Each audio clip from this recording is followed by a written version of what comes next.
I'm back. It's still a little swollen, so hopefully it doesn't come through too much on the video here.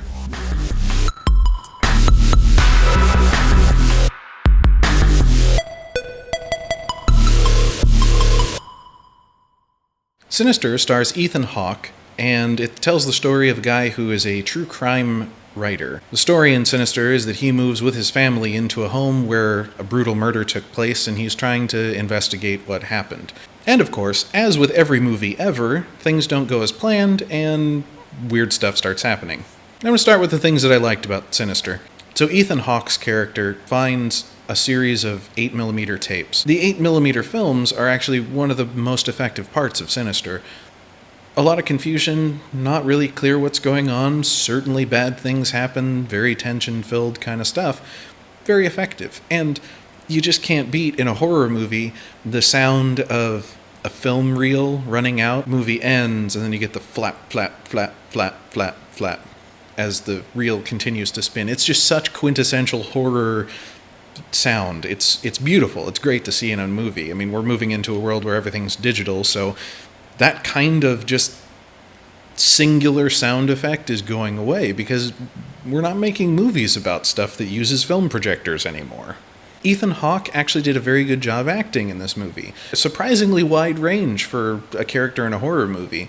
One of my favorite things that happens is a multiple minute long single shot, obviously Steadicam mounted on a person camera, but it follows a conversation that turns into an argument, that turns into crying, that turns into sort of resolution from beginning to end, and you see the actors actually run that gamut in real time. Unfortunately, when it comes to weak points for Sinister, it suffers from poor bad guy-itis.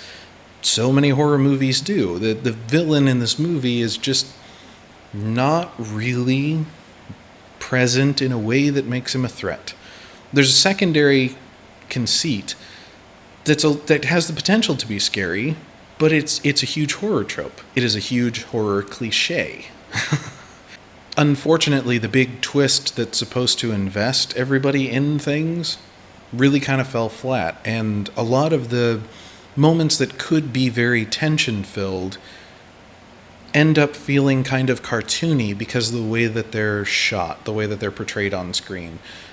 It's clear that everything is slowing down, actually visually slowing down, so that the audience doesn't miss anything.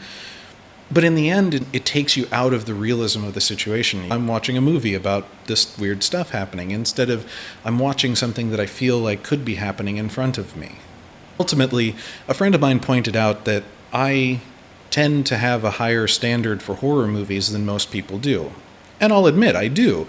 It's my favorite genre, hands down, and what that means to me is that a good horror movie is better than pretty much anything else in terms of movies. And a bad horror movie it's just bad. I just really don't like bad horror movies. I'll watch them. I'll watch just about anything horror, even if it's just for the experience. The vast majority of horror movies disappoint me, but I like watching them because every once in a while you catch a gem. The true test for me, for this movie, is not actually me, it's my girlfriend. I love horror movies, and I tend to not be scared by them. And I try to acknowledge that in my reviews. I say, your average person will be scared by this, or interested in this, or etc. I try to acknowledge my bias.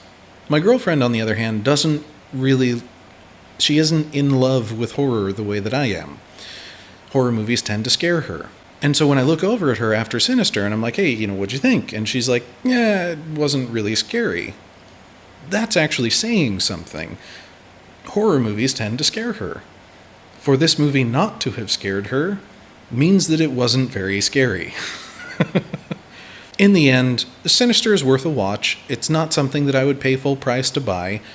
It's not the greatest horror movie ever. It's passable. It'll pass the time. That's about the best I can say.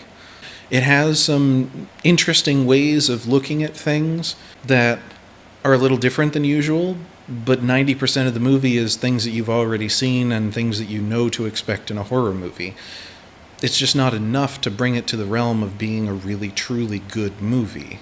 What about you guys? Did any of you see Sinister? What'd you think? Am I totally wrong? Let me know in the comments down below. As always, Thank you very much for watching. Like if you like, share if you think somebody else would like, and don't forget to subscribe if you want to see these and all of my videos.